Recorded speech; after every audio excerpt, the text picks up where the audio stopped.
Cindy's Library. This is Cindy, and today I am going to talk about my 11 favorites from 2024. Now, one rule is I did some rereading, and none of those count for this list at least. So, let's get started. Well, one of the first books I read was Howard's End by E.M. Forster. And I read it with a literary life, and I fell in love. A chance just brings together the prosperous bourgeoisie's Wilcox family and the clever, cultured, and idealistic Schlegel sisters. As clear-eyed Margaret develops a friendship with Mrs. Wilcox, the impetuous Helen brings into their midst a young bank clerk named Leonard Bast, who lives at the edge of poverty and ruin. And then things go on from there. For Feb Regency, the group read was Belinda by Muriel Edgeworth, and I absolutely fell in love. Braving the perils of the marriage market, Belinda learns to think for herself as the examples of her friends prove singularly unreliable. Edgeworth's varied cast includes the bewitching aristocrat Lady Delacour, whose dreadful secret puts her in the power of her volatile servant. And on and on. Although Lady Delacour is one of the most memorable of the characters in here. She's worth the price of admission alone. Let's see, oh yes. Once a Queen by Sarah Arthur. And 14-year-old American Eva Joyce unexpectedly finds herself spending the summer at the mysterious manor house of the English grandmother she's never met. She soon discovers that her family, the manor staff, and even the house itself are hiding secrets. Oh, I fell absolutely in love with this when I read it. Can hardly wait for the sequel. Excellent middle grade. Though there are some strong themes, shall we say. Some tragic things happen. Then I read The Soul of an Octopus, a surprising exploration into the wonder of consciousness by Montgomery.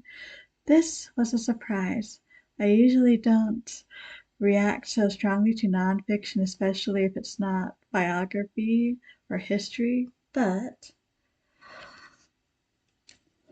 popular naturalist Montgomery explores the emotional and physical world of the octopus, the remarkable connection it makes with people, and the vibrant community that arises around this complex, intelligent, and spirited creature.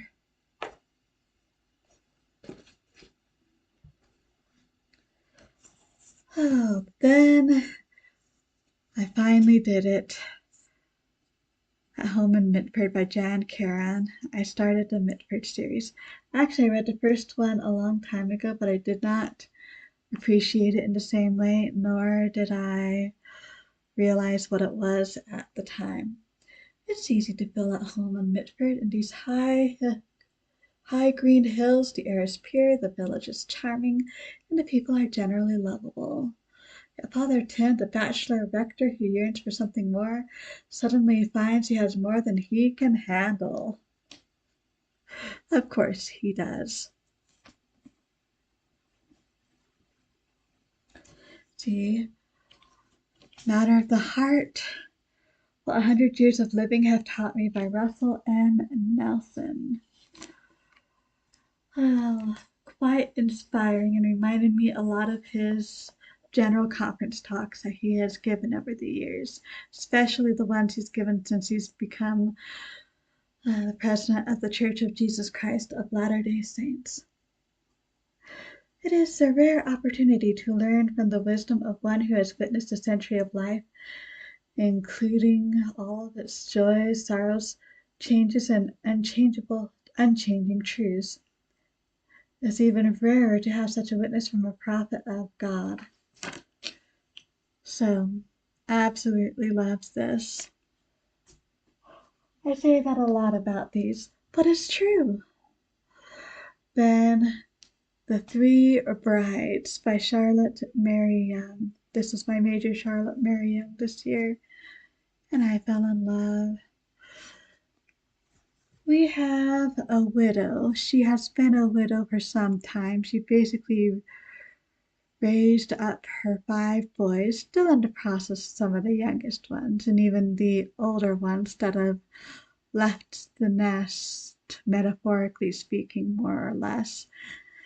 Well, of course, she is interested in all of their lives, and beyond that, the 3 oldest, they bring home, or in the case of one, the sailor sends home their new brides basically on the same day, to get to know their mother, their family, the place where they live.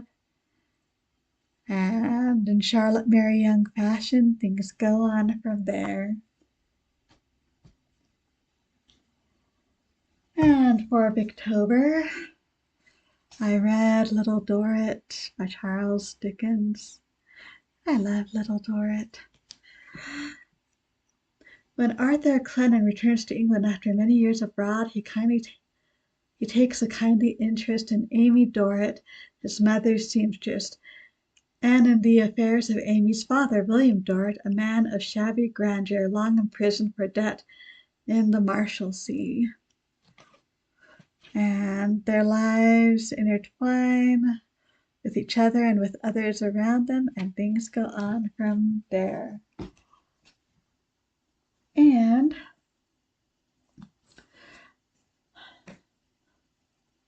I finished Barsetshire Chronicles.